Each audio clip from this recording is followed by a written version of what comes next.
कैसे हो प्यारे बच्चों, मेरा नाम है शिवम। आप देख रहे हैं जेएनवी पाठशाला। प्रचंड टाइम में मैं जवाहर नवोदय विद्यालय का स्टूडेंट हूं। लेकिन प्यारे बच्चों, ये जो वीडियो है ये स्पेशली क्लास 9th और 6 वाले बच्चों के लिए जिनका पेपर सैनिक स्कूल का है, उन सभी बच्चों के लिए।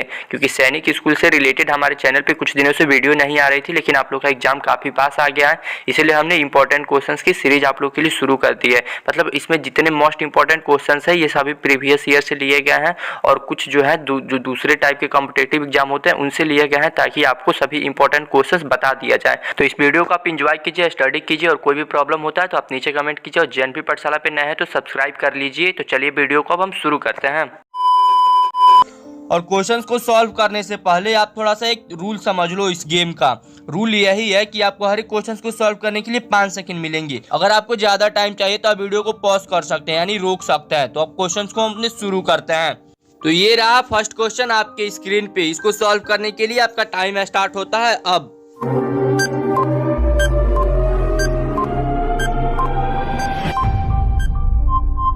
अब इस क्वेश्चन में क्या बोल रहा है कि operation Meghdoot 1984 is related to which of the following place. अब बोल रहा है कि जो ऑपरेशन मेघदूत हुआ था 1984 के समय, वो किस स्थान से संबंधित है। तो वैसे तो आपको अगर कुछ हिस्ट्री का नॉलेज होगा तो आपको पता होगा, या अगर आप इंडियन आर्मी, वैसे शायद ये चीज आपको पता है कि ये चीज जो हुआ था वो सियाचिन ग्लेशियर के लिए हुआ था, जिस समय कि पाकिस्तान ने कब्जा कर लिया था। तो आपको थोड़ा सा और डीप नॉलेज दे देता हूँ कि ये जो 1984 दिया हुआ है, इसका एग्जैक्ट डेट जो है वो 13 अप्रैल 1984 के दिन ये सभी चीजें हुई थी। और उस समय सबसे बड़ी बात यह है कि जो पीएम थी वो इंदिरा गांधी थी। आप ध्यान देना, इंदिरा गांधी 1984 में पीएम थी, और उसी समय कुछ ही महीनों के बाद से इनका देहांत हो गया था। और 1984 में ही अक्टूबर के मंथ के समय में राजीव गांधी पीएम बने थे हमारे कंट्री का। यानी ये जो 1984 है ये कई मुद्दों से महत्वपूर्ण है। तो इस डेट को आप थोड़ा सा अच्छे से याद कर लेना। अब सेकेंड क्वेश्चन को आप सॉल्व करो।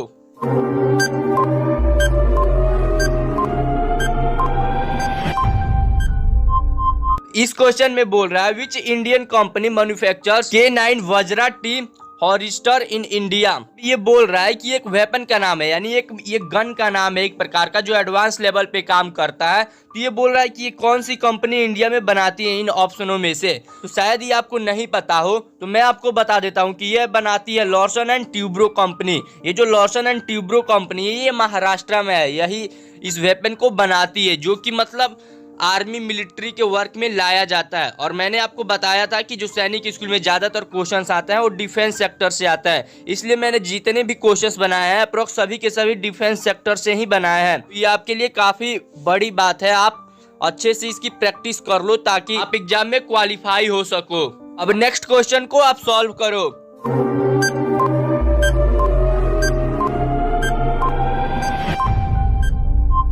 इस क्वेश्चन में बोल रहा है what is the minimum age to appointed as chief minister to state.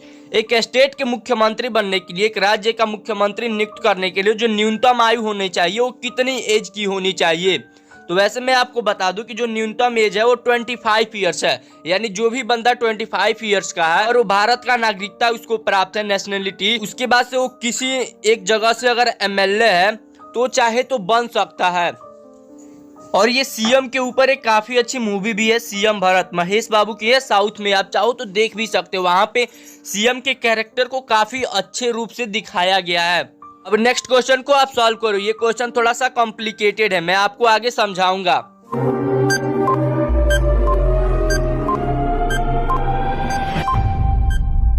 Question में बोल रहा है FRS स्टैंड फॉर। ये जो FRS है इसका फुल फॉर्म क्या होगा।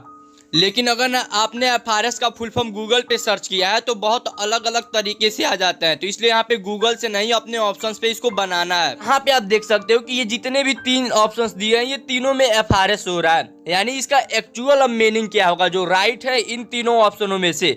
अब हमको FRS का इन जो ऑप्शंस दिया है ये 4 को, इन्हीं चारों में से ढूंढना है कि FRS का करेक्ट फुल फॉर्म क्या है। तो मैं आपको बता दूं FRS का जो फुल फॉर्म है फेलो ऑफ रॉयल सोसाइटी है।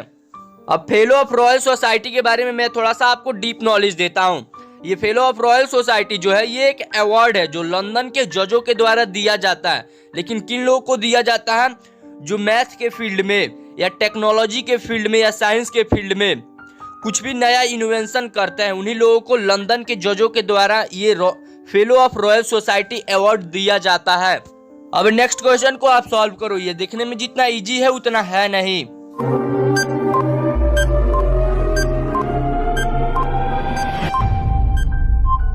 क्वेश्चन में बोल रहा है golf player Vijay Singh belong to which country. अब बोल रहा है कि जो विजय सिंह है वो किस कंट्री से बिलोंग करते हैं। जो गोल्फ के प्लेयर है, काफी ये फेमस प्लेयर है। अगर आपको स्पोर्ट में रुचि होगा तो आप इनके बारे में जानते होंगे, अगर नहीं होगा तो कोई नहीं, मैं आपको तो बताऊंगा ही। तो वैसे अब इनका नाम विजय सिंह है, तो वैसे तो नाम से ही लग रहा है कि ये इंडिया के होंगे। वेल, अगर आपने भी इंडिया चुना है तो ये गलत है, ये इंडिया के नहीं है। अब ये इंडिया के तो है नहीं, यूके के भी होंगे नहीं और यूएसए के भी होंगे नहीं, क्योंकि इन दोनों कंट्री में तो नाम अलग अलग होता है। लेकिन एक कंट्री बचा है हमारे पास, फिजी। तो ये एक फिजियन है, क्योंकि फिजी में भी कुछ इंडियन नाम मिलता जुलता है, और ये एक इंडो फिजियन है, यानी इनके मदर या फादर में से कोई ना कोई इंडिया से बिलोंग किया है, या इनके किसी न किसी फैमिली से। अब नेक्स्ट क्वेश्चन को आप सॉल्व करो। ये क्वेश्चन करंट अफेयर के बेस पे है, तो इसको थोड़ा आप अच्छे से सॉल्व करना।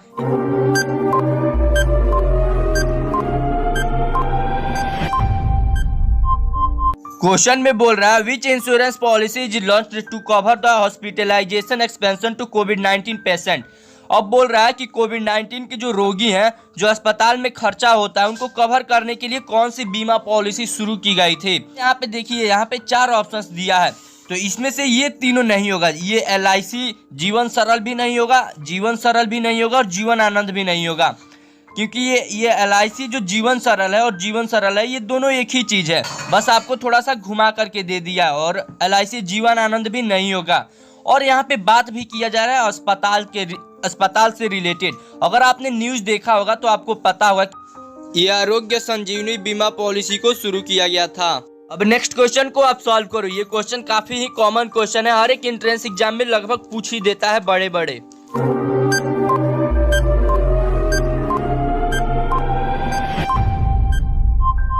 अब इस क्वेश्चन में बोल रहा है द वर्ड सत्यमेव जयते इज टेकन फ्रॉम।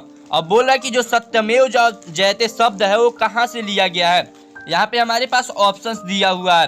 अब यहाँ पे आप देखो कि ये जो यजुर्वेद है, अर्थवर्थ वेद है और सामवेद है, ये तीनों वेद हैं। तो शायद आपने अगर वेद पढ़ा होगा तो आपको पता होगा कि ये वेद से तो नहीं लिया गया है हमारा सत्यमेव जयते। तो ये कहाँ से लिया गया है? मुंडक उपनिषद। ये मुंडक उपनिषद से लिया गया है सत्यमेव जयते। नेक्स्ट क्वेश्चन को आप सॉल्व करो। अगर आपको फिल्मी दुनिया से लगाव है तो आप इसको सॉल्व कर सकते हैं बड़े ही आसानी से।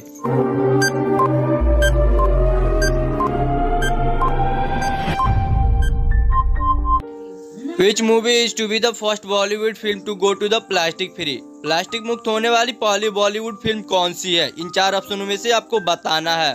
तो शायद इसका आंसर आपको पता भी है कि कूली नंबर 1 जो 2020 में रिलीज हुआ है वो प्लास्टिक फ्री मूवी है, जिसमें प्लास्टिक यूज नहीं हुआ है।